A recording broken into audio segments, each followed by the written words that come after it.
Estamos de volta com o programa Mais Saúde aqui pela TV Campos de Minas. O nosso convidado de hoje é o psicólogo Rafael Laurens e ele está falando um pouquinho pra gente sobre a ansiedade. Rafael, é possível acabar de vez com a ansiedade?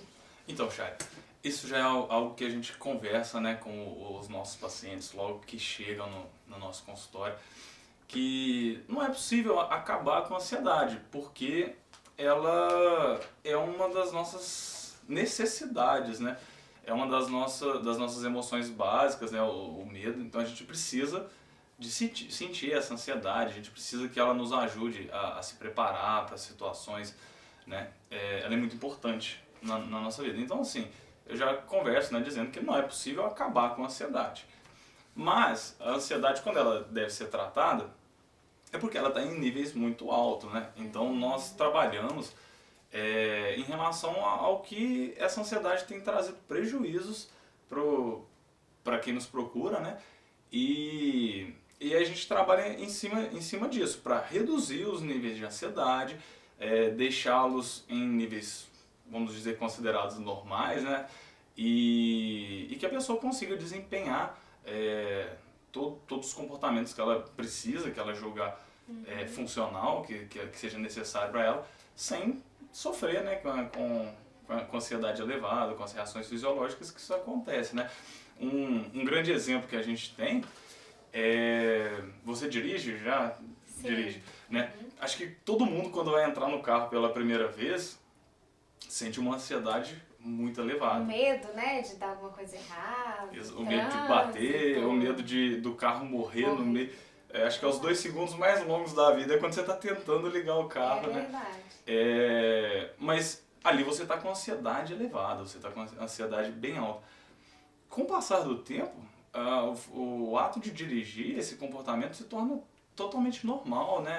A gente entra no carro e já dirige automaticamente, sem se lembrar. Então isso mostra como é possível, né? Um mesmo comportamento ali, a gente desempenhá-lo com uma ansiedade elevada, né?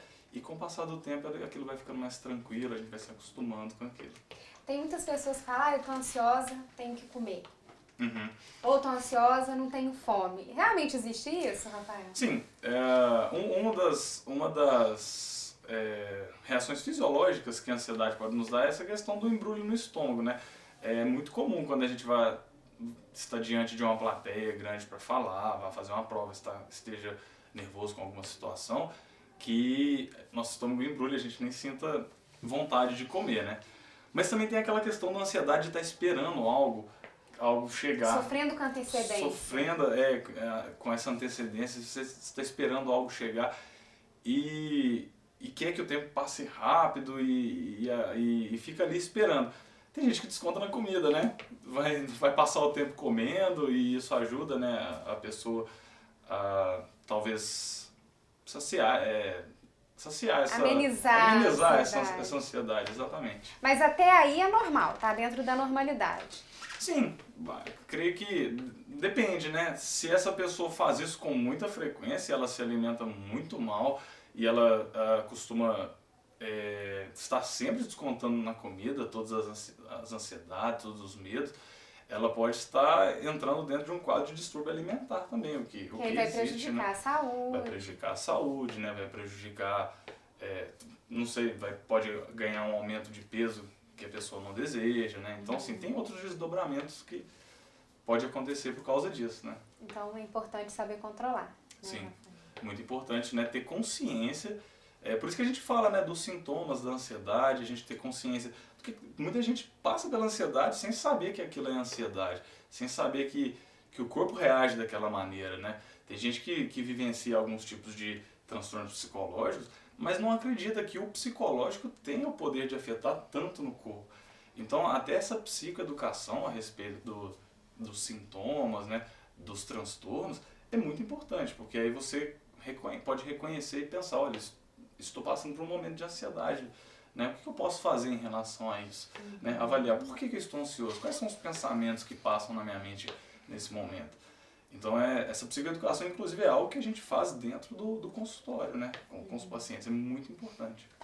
Rafael, como que a terapia cognitivo-comportamental explica a ansiedade e seus transtornos? Tá. A terapia cognitivo-comportamental, só para esclarecer, é uma das abordagens dentro da psicologia e é a abordagem que eu trabalho, né, dentro da clínica onde eu atendo.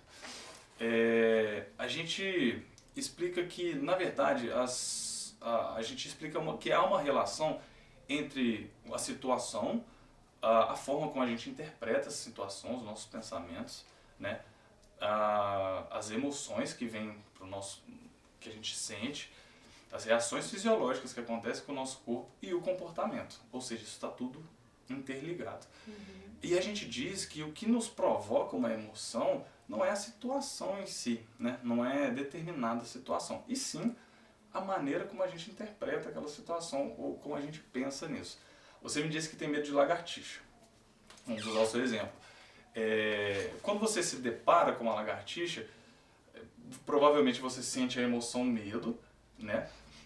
Você tem reações fisiológicas, talvez seu coração dispara. Ela é desse tamanho e eu imagino que é desse. Você imagina ela maior e isso te faz desempenhar um comportamento, né? Talvez você fuja, você suba na cadeira. Quero ficar longe dela. Quer ficar longe dela. Eu, por exemplo, já não tenho esse medo de lagartixa, né? Então, se eu, né, tivesse de frente a uma lagartixa, provavelmente eu não ia ter essa emoção medo e provavelmente eu não ia me comportar fugindo, subindo na cadeira. Então, por que um mesmo evento, uma mesma situação, para nós dois, nos causa emoção diferente? Porque não é o fato em si, a situação em si que exala aquela emoção, né? E sim a maneira como estamos olhando, estamos interpretando. Como que a gente lidar com aquela situação. Exatamente. E aí, dentro da terapia cognitivo-comportamental, a gente tenta trabalhar exatamente com isso. Às vezes as pessoas têm pensamentos que não são reais, de diversas situações. Elas interpretam uma situação como muito mais ameaçadora do que realmente é, como muito mais difícil do que seria, né? Às vezes elas interpretam a si mesmas como incapazes, né? E a gente tenta trabalhar ali, no pensamento, porque a gente sabe que modificando essas cognições, esses pensamentos, a gente consegue modificar também o comportamento. Então a pessoa muda o pensamento para desempenhar o comportamento mais adequado, né, mais funcional para a situação. E existem técnicas para amenizar a ansiedade? Sim, existem diversas técnicas, né, que a gente trabalha dentro do consultório, né? Uma das técnicas seria isso que a gente chama de reestruturação cognitiva, né, que é a gente avaliar os pensamentos que estão perpassando pela cabeça da pessoa, né? Muitos pensamentos a gente chama de pensamentos automáticos, são pensamentos que vêm na cabeça da pessoa e ela não tem assim uma consciência imediata daquilo, mas aquele pensamento já faz ela sentir uma emoção e se comportar, né? Então existem técnicas que são comportamentais, de relaxamento, né? Técnicas de respiração, relaxamento muscular, e técnicas também de aproximação, por exemplo, no caso de uma fobia, né? Você ir aproximando sucessivamente da lagartixa, por exemplo, né? De uma foto, um vídeo, uma psicoeducação de que ela não vai te fazer mal nenhum, até que você consiga chegar chegar no máximo daquele estímulo fóbico.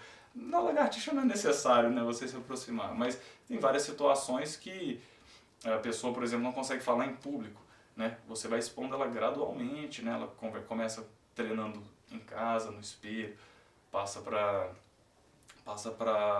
um público menor e assim sucessivamente vai se aproximando, né, do estímulo fóbico. Aí quando a pessoa percebe, já está falando para milhares de pessoas sem aquilo incomodar.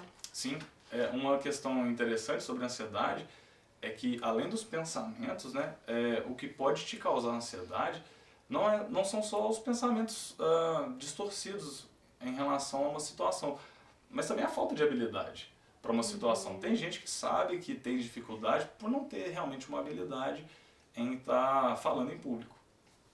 Então existe também o treinamento em habilidades, né, o treinamento em habilidades sociais, o treinamento em habilidades de falar em público.